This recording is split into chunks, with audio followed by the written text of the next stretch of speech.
Smile, meet, chat, join for networking.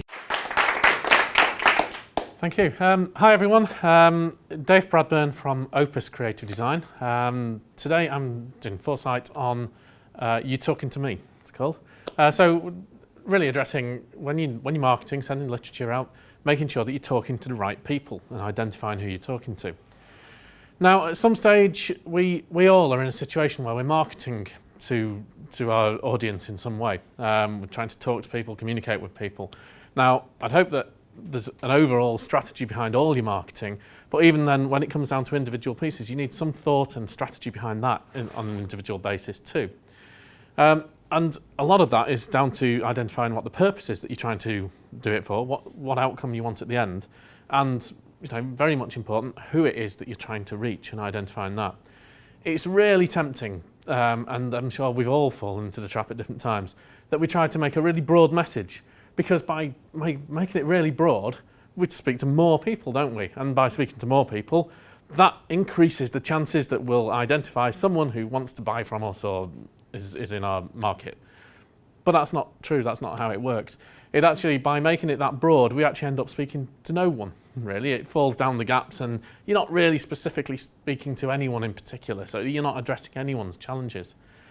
So we need to think about who it is that we're trying to reach and who it is that we're aiming this particular bit of marketing at. Now if you think of the market that you operate in, there's a linear line for the sake of this, and this is between our hands are the people that you can reasonably service within your market. There will be people beyond that. On this side there may be people who are the ones going and buying off Fiverr or something like that and are never going to pay the prices that you're going to do. So ignore them, forget about them. And at this end you may have some people who, yes, in an ideal world you may want to speak to, but actually you've not got the resources to deal with them at the moment. You've not got maybe the capacity staff or whatever, and actually you'd have problems in doing that. So they may be ones that you'd move to in the future, but for now we'll ignore those. But you can then subdivide this area in the middle as well. And for sake of argument here, I'll do it three ways.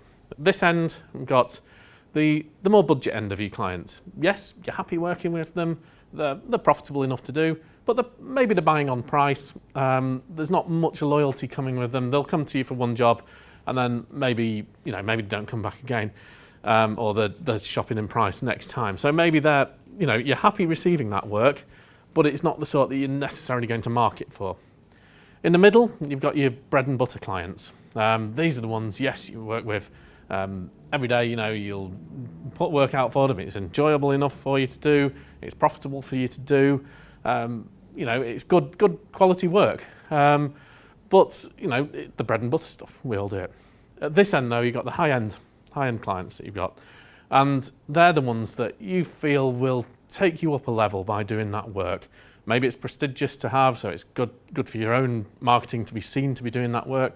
Maybe it's particularly enjoyable stuff that you really want to get into doing, and certainly profitable as well. And it's that thing that you feel will drive you on and you're really aiming for. Now, a lot of your marketing will be going inevitably to that higher end things where your ideal clients sit. Some of it, for some services and products, you may be aiming in the bread and butter stuff as well. So some of it's going to go there, certainly a good amount into this end, probably not so much into this end of it really. Fairly simple like that. However, actually we can divide it down and be much more specific than that. Now, a good example of this is to think of the introductions round that we do at networking, 40 seconds rounds with 4N. Now, in another networking organisation that goes on, it is particularly pushed for us to be really specific about that in the introductions round, in order to even go as far as naming the exact person that you want in the exact company that you want to speak to, in whatever sector that is, and that's where you're asking for referrals and you're naming that specific person. Now when you first come across that sounds like a really strange way of approaching it, because what are the chances that one person is going to be known by someone in the room? Well, on occasion it does actually happen. It's someone's client, it's someone's relation, they went to school with them, whatever it may be. But more importantly and more realistically, what happens is you've got people in the room focusing on exactly what you're asking for. And because they're focusing on exactly what you're asking for, they're then really thinking about, well, I don't know that person, but they realise that they do know someone else who works in that same company. Or they do know someone else who works in another company just down the road that manufactures, say, manufacturing companies maybe, that does the same type of work. Well, would they be a good referral? Likely, yes, they would. And because you've been that specific, you've really driven them to think that hard about who they know. Now, I used the example of manufacturing, so stick with that. Had you just asked for, well, I'd like manufacturers in the Northwest, we'd all think about it, but it's that vague that actually, that vague and wide, we wouldn't actually think of some of the ones who we may well have connections to. So they'd slip through the net like that. So by being specific in that, it'll draw work in. Now, flipping that round and bringing it back to when we're sending marketing out, we're obviously not going to do it in quite that same way. But if you've identified that ideal client, and you've gone through that process and a lot of parameters that you can identify them on, then you can have them in mind when you're designing and your copy and your literature and whatever it is that you're putting together. Now, again, you're addressing it to that one person, but what you're then able to do is put yourself in their shoes and identify what challenges they're facing, what questions they'll have, and what are the barriers really that'll be there in order for them to get to the point of being interested and get to the point of wanting to buy from you, ultimately. And also, by addressing it for that one ideal client that you've got, you've also just answered it for all the other companies and people in similar situations to them as well. You're identifying their challenges and, addressing their challenges and their questions and barriers as well. So by really drilling it down, you're making sure that you're going to the right people, and also that's identifying who you're going to be trying to get this piece of marketing in front of as well. Now then, when we move it on from there, looking at the visual side of how we do this. Now, a lot of what I'll say is applying to all kinds of marketing, but I'm going to concentrate on producing a piece of literature at this point because it's basically what I know best, but it will apply to other things as well. But in the visual form, you've then got to imagine how will that work? How do we reflect this? How do we pick up on the right tone to support the messages that we're getting across? And this sits alongside the copy that we've developed as well. Now, what comes into that on the visual? Well, the type of fonts that you choose, the colours that you choose, and a whole load of theory that you can go into on that as well. And then, to a degree as well, what it's identifying as well, how you're going to deliver it to people and what format it's going to be in as well.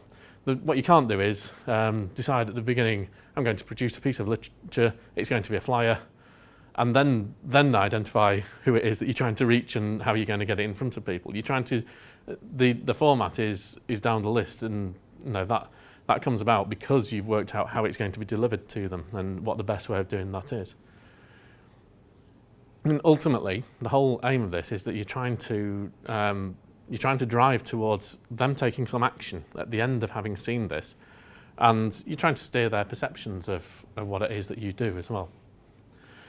So again, putting everything in from their point of view. Now, what we'll do is example of producing their flyer at this point. Keep it simple, like an A5 flyer, something like that. But it'd apply to lots of different things as well in this case. But simple format that we can work. Now, to give people the right information, you need to give them that information in the right order. So create a hierarchy to how you do that. There's no point in giving them the sort of nitty-gritty detail before you've given them the headline detail, because they don't know whether they're even interested before they're reading the detail. So you've kind of got to give a route through for people to follow.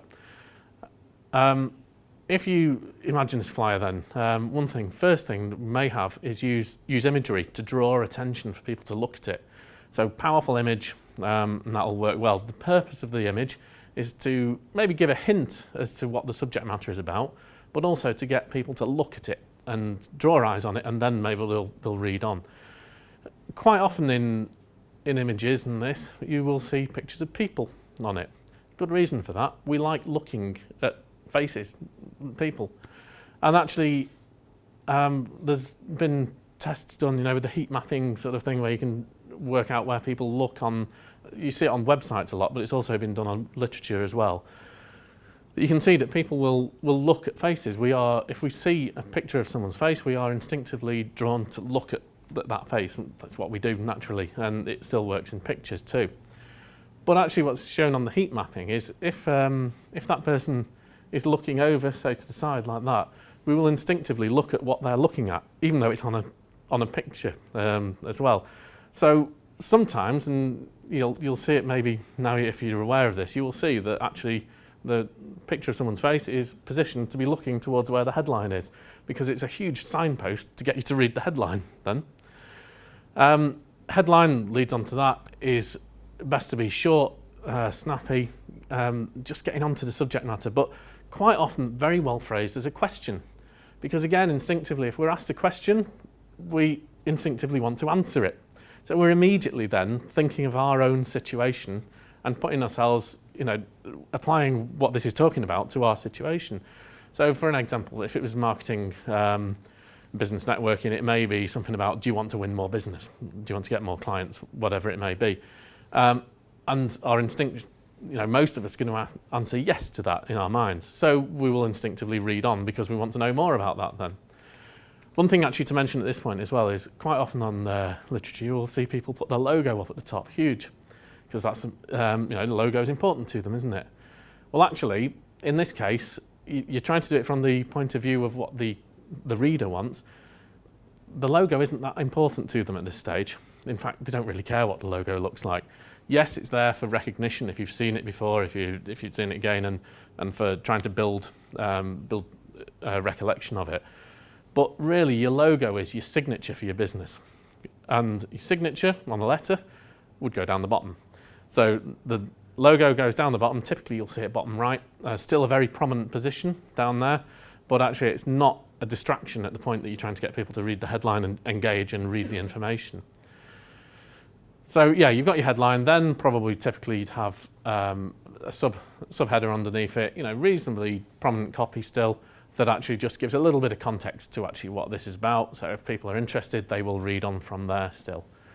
If they're still interested in from there, they will read on to body copy. And even that though, keep it short, short sentences, relatively simple language, break it up with subheaders, make it easy for people to read, and actually don't put, avoid reversing text out too much where you've got white text on a dark background. It's harder for people to read. So just set it in a way that's easy for them to actually read that information. And if they're interested, they'll go on from there.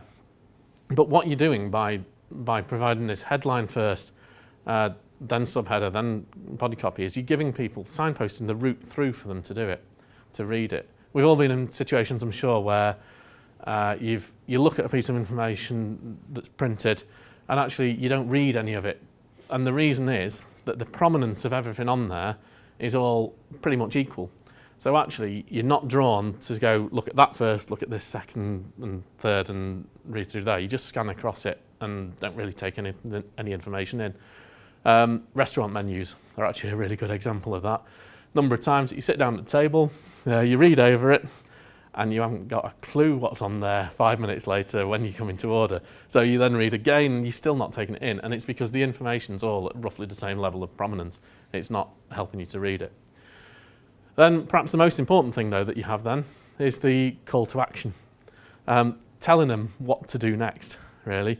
Pick up the phone, visit the website, book your tickets today, whatever it is, going back to the purpose that you are trying to drive from this and what action you want people to take, tell them. As simple as that. Just tell them what you want them to do. And that's what you've been driving to the whole time with it, really. Obviously then contact details and all that stuff is fairly useful to include for people. Give them the information on how to get in touch and try to give them the methods of getting in touch that it makes it easy for them to do it as well. Don't put barriers in the way at that point, certainly. So yeah, that's a whole load of information really from that, but really recapping over a load of it. The first thing I'm doing is identifying who it is that we are trying to speak to and what it is that we are wanting people to do at the end, what the purpose of the whole thing is. Be specific, really target it at who you particularly want to aim this at, and also make sure that it's all done from their point of view. The copy, the design, everything is answering their questions and addressing their challenges. Then with the visual side of it, going through, providing the route through to read through, so that it's actually, it makes sense for them just to read through, and it's a natural process for them to read through, read on to the next stage if they're interested, and keep going like that. And then tell them what to do at the end, the call to action. Make sure that that's in there, and directs them to take that action in the way that you wished it to do. So that more or less sums it up. So thank you very much for listening, everyone. Smile, be chat, join for networking.